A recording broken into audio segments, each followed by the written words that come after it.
And welcome to talking football today. আর নিয়ে চলে এসেছি আজকের ডেইলি আপডেটের ভিডিও শুধুমাত্র তোমাদের জন্য। তো চলো বন্ধুরা, আজকের এই ভিডিওটা আর দেরি না করে শুরু করা যাক। তো আজকে প্রচুর খবর তোমাদেরকে দেওয়ার রয়েছে, তবে তার আগেই সবাইকে মেরি ক্রিসমাস। এবং এই ফেস্টিভ সিজনে স্পেশালি যারা সবাই ঘুরতে বেরোচ্ছ, এবং সব থেকে বড় কথা হচ্ছে যারা পার্ক স্ট্রিটের মতন জায়গায় যাবে, তারা কিন্তু ভীষণ রকমভাবে সাবধানে থেকো, প্রপারলি স্যানিটাইজ করো, মাস্ক পরো, মাস্ক ছাড়া কিন্তু ঘুরো না। এখন এই মুহূর্তে সবাই জানো যে কোভিডের একটা থার্ড ওয়েভের আশঙ্কা সবাই করছে, তো সেই কারণে let's not take this freedom for granted. But অবশ্যই ভাবে এনজয় করো সবাই বন্ধু বান্ধবদের সাথে, ফ্যামিলির সাথে। বাট শুধুমাত্রই আমরা আশা করতে পারি যে আগামী বছরটা আমাদের প্রত্যেকের জন্য খুবই ভালো যাবে, এবং জানি না সামনের বছরটা কি অপেক্ষা করে বসে আছে আমাদের সবার জন্য, but we can only hope. So যাই হোক, যেটা চলছে ফুটবল, তো ফুটবল নিয়ে আলোচনা তো হবেই। তো ফুটবলের বেশ কয়েকটা ইম্পর্টেন্ট খবর রয়েছে তোমাদেরকে দেওয়ার জন্য। তো ফার্স্টেই আমরা শুরু করবো এটিকে মোহনবাগানের খবর দিয়ে। তো আমি তোমাদের অলরেডি বলেছি যে ডেভিড উইলিয়ামস নতুন আইএসএল ক্লাব খুঁজছেন, এবং অনেকেই জানো যে ডেভিড উইলিয়ামস এমন একটি ক্লাবে যেতে চাইছেন যেখানে তিনি প্রপারলি গেম টাইম পাবেন। এবং আমি তোমাদের এটাও বলেছি যে মিনিমাম 3টে আইএসএল ক্লাব কিন্তু ডেভিড উইলিয়ামসকে সাইন করার চেষ্টা করছে। এবং অবভিয়াসলি আমরা অনেক জায়গা থেকে এটাও শুনছিলাম যে হয়তো মুম্বাই সিটি এফসিতে ডেভিড উইলিয়ামস যেতে পারেন, কোনো একটা সোয়াপ ডিল কিন্তু এটিকে মোহনবাগান ট্রাই করতে পারে। But right now I think that deal is off. তো সেই কারণে মুম্বাই সিটি এফসি কিন্তু আর ডেভিড উইলিয়ামসের পিছনে যাবে না। বাট টোটাল এখনো শোনা যাচ্ছে যে 2টি আইএসএল ক্লাব ডেভিড উইলিয়ামসের জন্য ইনকোয়ারি করেছে, এবং এটিকে মোহনবাগানের তরফ থেকে নিশ্চয়ই কিছু ফিডব্যাক দেওয়া হয়েছে বা কিছু রিপ্লাই দেওয়া হয়েছে। বাট এখনো কোনো রকমের অফিসিয়াল প্রস্তাব ডেভিড উইলিয়ামসের জন্য এই দুটো ক্লাবের মধ্যে কোনো ক্লাবই পাঠায়নি। তো অপেক্ষা করতে হবে দেখার জন্য যে আদৌ ডেভিড উইলিয়ামসের জন্য কোনো ক্লাব অফার পাঠায় কিনা। আবার বললাম যে ফার্স্টে ডেভিড উইলিয়ামসের সাথে কথা হবে, ডেভিড উইলিয়ামস দেখবেন সেখানে গেম টাইম পাবেন কিনা, বিকজ এটিকে মোহনবাগান কিন্তু জোর করে ডেভিড উইলিয়ামসকে আর ধরে রাখবে না, because obviously is not getting that game time. এবং ওকে ইউজই এটিকে মোহনবাগান করছে না অ্যাজ আ সেন্ট্রাল ফরওয়ার্ড। তো এবং আলটিমেটলি দেখতে গেলে সেই 80 মিনিট 85 মিনিটে গিয়ে ডেভিড উইলিয়ামসকে নামাচ্ছে, একটা হাই স্যালারি ডেভিড উইলিয়ামসকে দেওয়া হচ্ছে। তো it doesn't make any sense for the management to keep him forcefully at this club. তো ডেভিড উইলিয়ামস যদি বেরিয়ে যেতে চান তাহলে এটিকে মোহনবাগান কিন্তু ডেভিড উইলিয়ামসকে ছেড়ে দেবে। তো একবার ডেভিড উইলিয়ামস গ্রিন সিগন্যাল দিয়ে দিলে এটিকে মোহনবাগান কিন্তু যে প্রস্তাব আসবে সেই প্রস্তাব অ্যাকসেপ্ট করবে। বাট যেহেতু David Williams he is under contract, সেই কারণে আইদার সেই ক্লাবকে ট্রান্সফার ফি দিতে হবে এটিকে মোহনবাগানকে, অথবা he could just mutually terminate the contract. তো সেটা অপেক্ষা করতে হবে যে এক্স্যাক্টলি কি হচ্ছে, আর ওকে কোনো সোয়াপ ডিলের মধ্যে অন্য কোনো ক্লাবের সাথে চেষ্টা করা হয় কিনা সেটাও কিন্তু একটা দেখতে হবে। বাট ডেভিড উইলিয়ামসের একটা ভালো চান্স রয়েছে জানুয়ারি উইন্ডোতে মুভ করার অন্য কোনো ক্লাব। এবার এখান থেকে আমি বেশ কয়েকটা জায়গা থেকে কিন্তু শুনছিলাম যে যেহেতু আমি যেটা বললাম যে ডেভিড উইলিয়ামসকে আলটিমেটলি এটিকে মোহনবাগান সেরকম ভাবে ইউজ করছে না। এবার হুয়ান ফেরান্ডো এসে তাকে কখন কিভাবে ইউজ করবে হয়তো এখনই বলা সম্ভব নয়। বাট যদি হুয়ান ফেরান্ডো মনে করেন, বিকজ দেখো এটিকে মোহনবাগানের ডিফেন্সের একটা কিন্তু প্রবলেম থেকেই আছে। এবার এই প্রবলেমটা সলভ করার জন্য যদি এটিকে মোহনবাগান কোনো এশিয়ান সেন্টার ব্যাককে সাইন করায়, তাহলে কিন্তু এটা এটিকে মোহনবাগানের জন্যই ভালো ব্যাপার হবে, বা আই থিঙ্ক বুদ্ধিমানের কাজ হবে, because you have enough strikers in that front line. তো সেখানে তুমি ডেভিড উইলিয়ামসকে অ্যাজ আ ফরেনার, বা তুমি যদি অন্য কোনো ফরেনারও আনো, সে নিজেও জানে সে সেখানে গেম টাইম সেরকম ভাবে পাবে না, বিকজ এত ভালো একটা স্কোয়াড রয়েছে সামনের দিকে। তো সেখানে যেই আসবে তাকেও কিন্তু সেই অ্যাজ আ সাবস্টিটিউট নামতে হবে ম্যাচের একদম শেষের দিকে। So personally I think that is kind of a bad investment. এবার হ্যাঁ, অবভিয়াসলি রয় ক্রিস্টের ব্যাকআপ হিসেবে তুমি একটা বিদেশি স্ট্রাইকার রাখতে চাইবেই, বাট আই থিঙ্ক এটিকে মোহনবাগানের ফ্রন্ট লাইনে যথেষ্ট ভালো ফায়ার পাওয়ার রয়েছে, ইন্ডিয়ান প্লেয়ার্সও ভীষণ ভালো রয়েছে। তো সেই কারণে if there comes a moment যে এটিকে মোহনবাগান ম্যানেজমেন্ট যদি ডিসাইড করে যে না আমরা কোনো এশিয়ান স্ট্রাইকার সাইন না করে, যদি ডেভিড উইলিয়ামস চলে যান, আমি এই সিনারিওতে বলছি যে যদি ডেভিড উইলিয়ামস চলে যান, তখন যদি এটিকে মোহনবাগান মনে করে যে আমরা কোনো এশিয়ান স্ট্রাইকার না সাইন করি, আমরা এশিয়ান সেন্টার ব্যাক নেব, এবং সেক্ষেত্রে দুজন ফরেন সেন্টার ব্যাককে আমরা যদি পেছন থেকে খেলাই, এবং মাঝমাঠে ধরো বুমু এবং কৃষ্ণা খেলছেন, ককো ফ্রম দ্য বেঞ্চ আসবেন, ম্যাথিউ বেঞ্চে থাকবেন। এবং যেহেতু এটা সব থেকে ইম্পর্টেন্ট বিষয় যে এটিকে মোহনবাগান কিন্তু অ্যাক্টিভলি ইন্ডিয়ান সেন্ট্রাল মিডফিল্ডার্স খুঁজছে, ভালো মানের ইন্ডিয়ান সেন্ট্রাল মিডফিল্ডার্স। তাহলে সেই ক্ষেত্রে যদি একটা ভালো মানের ইন্ডিয়ান সেন্ট্রাল মিডফিল্ডার এটিকে মোহনবাগান যদি জানুয়ারি উইন্ডোতেই সাইন করিয়ে ফেলতে পারে, তাহলে দীপক টাংরির পাশে সেই ইন্ডিয়ান মিডফিল্ডারকে খেলিয়ে আমার মনে হয় যে পেছনে দুজন ফরেন সেন্টার ব্যাক এটিকে মোহনবাগান অনায়াসে ট্রাই করে দেখতে পারে। এটা আমি পার্সোনালি বিলিভ করি, এবং যেহেতু কয়েক জায়গা থেকে শুনছিলাম যে এরকম কিছু একটা ভাবনা চিন্তা ম্যানেজমেন্ট করতেও পারে,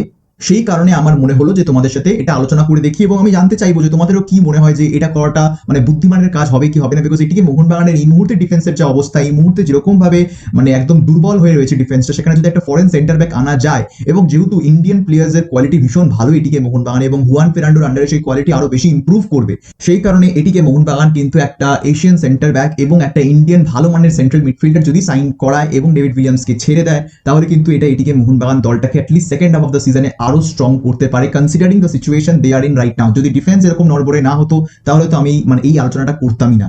বাট দেখা যাক, সবটাই এটা একটা আলোচনার জায়গায় রয়েছে। এছাড়াও তো আমি কয়েক জায়গা থেকে শুনছিলাম যে এটিকে মোহনবাগান কিন্তু নেক্সট সিজনের জন্য একজন Indian attacking left back sign করাতে চাইছে, বিকজ লেফট ব্যাক পজিশনে কিন্তু দেখতে গেলে এটিকে মোহনবাগানের সুভাশিস বোস ছাড়া আর ব্যাকআপ নেই। আমি ধরতে পারি মাইকেল সুসাইরাজকে as a left wing back, but Soosairaj এবং লিস্টন কোলাসো এরা কিন্তু লেফট উইঙ্গার্স। তো আমরা যদি প্রপার লেফট ব্যাক দেখি তাহলে সুভাশিস বোস ছাড়া কিন্তু ওই জায়গায় ব্যাকআপ হিসেবে কিন্তু সেরকম ভালো মানের ইন্ডিয়ান লেফট ব্যাক নেই। রাইট ব্যাকে প্রীতম কোটাল, প্রবীর দাস, আশুতোষ মেহতার মতন প্লেয়ার্স রয়েছে। তো সেই কারণে এই লেফট ব্যাক পজিশনটাকে আরো শক্তিশালী করার জন্য কিন্তু এটিকে মোহনবাগান একটা ইন্ডিয়ান ভালো মানের লেফট ব্যাকও সাইন করাতে পারে ফর দি আপকামিং সিজন। এবার সেটা জানুয়ারি উইন্ডোতেই টার্গেট করা হবে কিনা সেটা এখনো জানি না। অনেকে বলবে সুমিত রাঠি আছে, but I think Sumit Rathi এই মুহূর্তে না খেলে যেই জায়গায় গেছেন, মেবি হুয়ান ফেরান্ডোর আন্ডারে ইমপ্রুভ করতে পারেন, বাট সেই চান্সটা হুয়ান ফেরান্ডো সুমিত রাঠিকে দেবেন কিনা সেটা তো এই মুহূর্তে বলা যাচ্ছে না। তো সেই কারণে Juan Ferrando may bring in some tried and tested Indian players in his squad, এবং এটিকে মোহনবাগানের কাছে বাজেট রয়েছে, এটিকে মোহনবাগানের কাছে সেই পাওয়ার রয়েছে। তো হুয়ান ফেরান্ডো কিন্তু সেটা একবার ট্রাই করে দেখতে পারেন, বিকজ এই ফ্রিডমটা তিনি কিন্তু এফসি গোয়াতে পাননি। এফসি গোয়াতে তার যে পছন্দের বিদেশি প্লেয়ার ছিল, স্পেশালি যদি আমরা কথা বলি স্ট্রাইকিং লাইনআপে যেই পছন্দের বিদেশি তার ছিল, শুধুমাত্র স্যালারির কারণে কিন্তু তাকে মানে এফসি গোয়া আনতে পারেন। সেই কারণে FC Goa had to settle for their third choice foreign striker. তো এটাই কিন্তু বুঝিয়ে দেয় যে মানে বাজেট থাকাটা কতটা ইম্পর্টেন্ট একটা দলের। তো সেটা এটিকে মোহনবাগানে তিনি ভালো রকম পাচ্ছেন, তো সেটা কেন তিনি ইউজ করবেন না। তো এটা একটা ব্যাপার গেল। এছাড়াও যেটা শোনা যাচ্ছে যে যদি ডেভিড উইলিয়ামস ছেড়ে চলে যান তাহলে মেইন স্ট্রাইকার হিসেবে যদি আমরা দেখি তাহলে Manvir Singh is a proper striker, but এখন ওকে হুয়ান ফেরান্ডো বলো বা মানে এর আগে হাবাস বলো, এরা প্রত্যেকেই কিন্তু মানে ওকে রাইট উইং চ্যানেল থেকে ইউজ করাচ্ছিল। তো সেই কারণে এটিকে মোহনবাগানে একটা ভালো মানের প্রপার ইন্ডিয়ান স্ট্রাইকার যাকে বলি, Manvir Singh definitely proper striker, but একজন প্রপার স্ট্রাইকার যাকে স্ট্রাইকারই খেলানোর প্ল্যান হুয়ান ফেরান্ডো করে থাকতে পারেন, এরকম ইন্ডিয়ান স্ট্রাইকারের খোঁজেও কিন্তু এটিকে মোহনবাগান থাকতে পারে ফর দি নেক্সট সিজন। তো ধরতে পারো টোটাল 4-5টা জায়গায় কিন্তু এটিকে মোহনবাগান সাইনিং করতে পারে, ব্যাকআপস বাড়াতে পারে, অথবা একেবারে স্টার্টিং 11 প্লেয়ার্স সাইন করাতে পারে। তো এই হচ্ছে টোটাল এটিকে মোহনবাগানের খবর। তো অবশ্যই হবে সমর্থকরা জানিও যে তোমাদের কি বক্তব্য এই সব বিষয়গুলো শুনে। তোমরা ওপেনলি একটা ডিসকাশন করতে পারো, এগুলো আমি সেরকম খবর বলবো না, বাট ডেফিনেটলি এটা একটা আলোচনার জায়গায় রয়েছে। এবার এই আলোচনাটা কোনো জায়গায় ডেভেলপ করে কিনা সেটার জন্য আমাদেরকে অপেক্ষা করতে হবে। তো সেই কারণে তোমাদেরও বলছি যে তোমাদের কি বক্তব্য, তোমাদের কি মনে হয় যে যেই জিনিসগুলো আমি ডিসকাস করলাম সেগুলো করলে এটিকে মোহনবাগানের ভালো হবে কি খারাপ হবে, তোমরা কি তোমাদের মতামত আমায় কিন্তু কমেন্ট সেকশনে অবশ্যই জানিও। এরপরে আমরা সরাসরি চলে আসবো এসসি ইস্ট বেঙ্গলের খবরে। তো এসসি ইস্ট বেঙ্গল নিয়ে দেখো অনেকগুলোই খবর রয়েছে। ফার্স্ট অফ অল তো আমি তোমাদের বলেছি যে বিদেশি বদল তো হচ্ছে, এবার সেই তালিকায় মার্চেলা আছেন, আমির দারভিসেভিচ রয়েছে, এবার নতুন করে কিন্তু ড্যানিয়েল চিমার নামও যোগ হয়েছে, বিকজ অবভিয়াসলি ড্যানিয়েল চিমার যে পারফরমেন্স একেবারেই মানে কি বলবো স্যাটিসফ্যাক্টরি নয়, বিলো অ্যাভারেজ আমরা বলতে পারি, বিলো অ্যাভারেজ নয়, ভেরি ভেরি পুয়ার। মানে আজকে দাঁড়িয়ে ড্যানিয়েল চিমা মানে এমন কিছু চান্সেস মিস করেছেন ইস্ট বেঙ্গলের জার্সিতে, যেটা মানে সত্যি বলতে লজ্জা লাগা দরকার তার। এবং একটা স্ট্রাইকার যে ওয়ান চান্সেস গুলো এত ভালো অ্যাঙ্গেল থেকে কিভাবে মিস করে সেটা আমার পক্ষে বলা সম্ভব নয়, বা কি দেখেই শ্রী সিমেন্ট ম্যানেজমেন্ট এই সাইনিং গুলো করেছে, it's very difficult to understand. অনেক হাইপ ক্রিয়েট করা হয়েছিল এই বিদেশিদের নিয়ে, এবং আগে কিন্তু ম্যানুয়েল ডিয়াজ ওপেনলি বলেও দিলেন যে এই দল আমরা বানাইনি, এই পুরো দলটাই মানে বিদেশি শুদ্ধ এই দলটা কিন্তু আমাদেরকে দেওয়া হয়েছে বোর্ডের তরফ থেকে, অর্থাৎ এই দলটা পুরোটাই কিন্তু শ্রী সিমেন্ট ম্যানেজমেন্টই বানিয়েছে।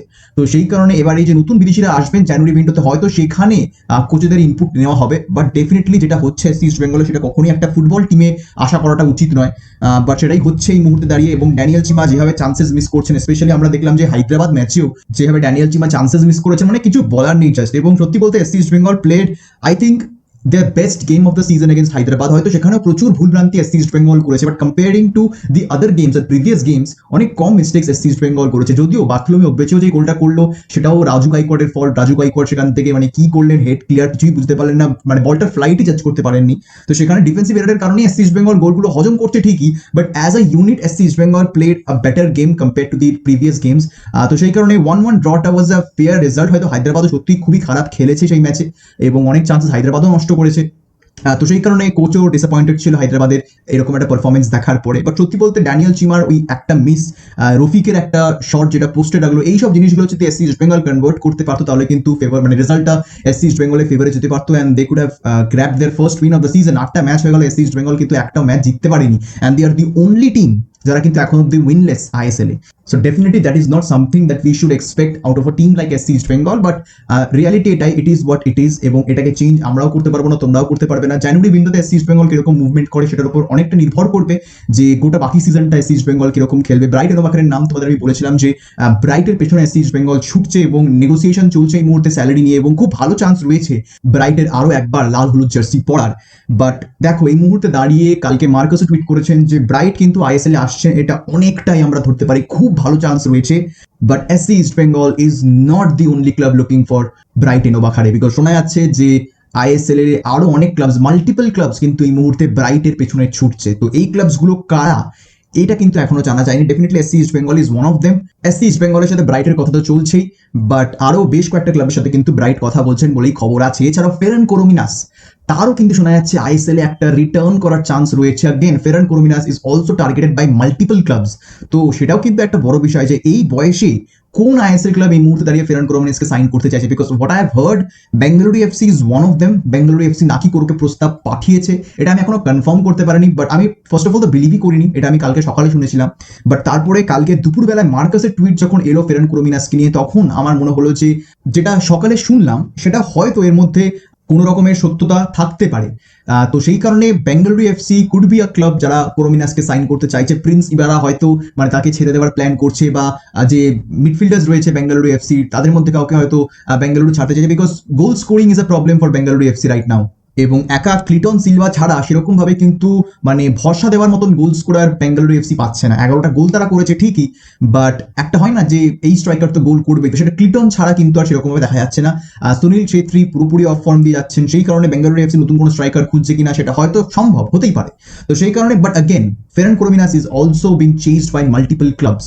তো সেই কারণে দেখা যাক যে কোরো এবং ব্রাইট এই দুই প্লেয়ার জানুয়ারি উইন্ডোতে কোন আইএসএল ক্লাবে আসেন। এছাড়াও তোমাদেরকে বলে দিই যে আগামী মরশুম থেকে আইএসএল এক্স্যাক্টলি নয়, এফএসডিএল এবং এআইএফএফ দুজনে মিলে কিন্তু একটা আলোচনায় বসে সিদ্ধান্ত মানে নিয়েছে যে there could be a very good chance যে 2022-23 মরশুমের সুপার কাপ সেটা কিন্তু হতে পারে। এখন 21-22 সিজন চলছে, তাহলে 22-23-এর সিজন মানে অবভিয়াসলি নেক্সট সিজন, তো সেখানে সুপার কাপকে কিন্তু আরো একবার রিভাইভ করার প্ল্যানিং এআইএফএফ করছে। এবার সব থেকে ইন্টারেস্টিং বিষয়টা হচ্ছে যে এটাকে নাম দেওয়া হচ্ছে সুপার কাপ 2022-23। এবার সুপার কাপ সাধারণত খেলা হয় আইএসএল শেষ হয়ে যাওয়ার পর, মানে সুপার কাপ আইদার আমরা ধরতে পারি 2017 অর 2018, আমি এক্স্যাক্টলি মনে নেই লাস্ট কবে সুপার কাপ খেলা হয়েছে, বাট মানে এই যখনই একটা মানে পিরিয়ড হয়ে যায় 2021-22, এর মানে কিন্তু একটা চান্স রয়েছে যে সুপার কাপ কিন্তু বলা যায় যে হয়তো নেক্সট সিজনে আইএসএল চলাকালীনের মাঝে হতে পারে। যেরকম আমরা বিদেশি টুর্নামেন্টে দেখি যে লিগের মধ্যে হয়তো দেখা গেল যে শনি রবিবার করে ম্যাচ, তো বুধবার দিন একটা কাপ ম্যাচ পড়ে গেল। তো এরকম প্ল্যানিং এআইএফএফ করতে পারে, এবং আমি আগেও বলেছি যে এআইএফএফ কিন্তু এরকমই একটা রোড ম্যাপ চাইছে ইন্ডিয়ান ফুটবলের জন্য, যেখানে কাপ ফুটবল, লিগ ফুটবল সবটাই কিন্তু প্যারালালি চলবে। এবং এটা যদি হয় সেটা কিন্তু ইন্ডিয়ান ফুটবলে একটা মানে আমার মনে হয় যে it will be beneficial for Indian football in the long term. তো সেই কারণে দেখা যাক সুপার কাপকে মিড সিজন কোনো কাপ করা হয় কিনা, বা অনগোয়িং প্যারালাল কোনো কাপ করা হয় কিনা, নাকি প্রি সিজন কাপ করা হয়, নাকি পোস্ট আইএসএল কাপ করা হয়, সেটা কিন্তু একটা দেখার বিষয় থাকছে। বাট আমি চাইবো অন্তত সুপার কাপ যদি হয় যেন লিগ চলাকালীন মাঝামাঝি হয়তো এক আধ দিন কাপের খেলা ফেলে দিল। বাট আইএসএল এর যে এই লিগ ফরম্যাটটা এখন এই মুহূর্তে যা মানে সেখানে প্রত্যেকটা ক্লাবকে 2-3 দিনের গ্যাপের মধ্যেই খেলতে হচ্ছে। তো সেখানে নেক্সট ইয়ার থেকে শোনা যাচ্ছে যে আইএসএল এর লিগ মানে বাড়বে, এবং যে মান্থস মানে 6 মাসের যে লিগটা সেটা হয়তো 8-9 মাসে গিয়ে ঠেকতে পারে, এবং ম্যাচেসও বাড়বে, মানে 3 লেগ ফিক্সচার নেক্সট ইয়ার থেকে হতে পারে। এবং সেটা যদি হয় তাহলে একটা এক্সটেন্ডেড পিরিয়ডের জন্য কিন্তু আইএসএল এক্সপ্যান্ড করবে, 6 মাসের লিগটা 9 মাসে গিয়ে ঠেকতে পারে। তাহলে সেই ক্ষেত্রে কিন্তু আমার মনে হয় তখন কিন্তু ফিক্সচারের যে আমরা দেখছি যে প্রত্যেক দিন ম্যাচ খেলা হচ্ছে সেটা হয়তো চেঞ্জও হতে পারে, হয়তো উইকেন্ড ফিক্সচার আসতে পারে যেরকম আমরা বিদেশের ফুটবলে দেখি। তো সেই জিনিসগুলো তো সময়ের অপেক্ষা, অনেক কিছুই কিন্তু এআইএফএফ প্ল্যান করছে। একটা প্রপার রোড ম্যাপ অলরেডি তোমরা জানো যে ফিফা এবং এএফসি মিলে কিন্তু একটা রোড ম্যাপ দিয়ে দিয়েছে এআইএফএফ কে, তোমাদেরকে এই রোড ম্যাপটা ফলো করতেই হবে। এবং কুশল দাস খুব রিসেন্টলি কিন্তু একটা স্টেটমেন্ট দিয়েছেন যে আমরা রোড ম্যাপটা ফলো এখনো করছি, এবং আশা করবো যে যখন যেরকম আমাদের রোড ম্যাপে করতে বলা হয়েছে আমরা সেই কাজটাই করতে পারবো।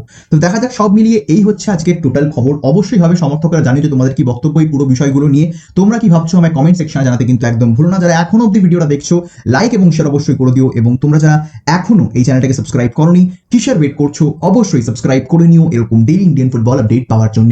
দেখা হবে তোমাদের সাথে পরের ভিডিওতে, আর এই ভিডিওটা দেখার জন্য তোমাদের সবাইকে জানাবো ধন্যবাদ।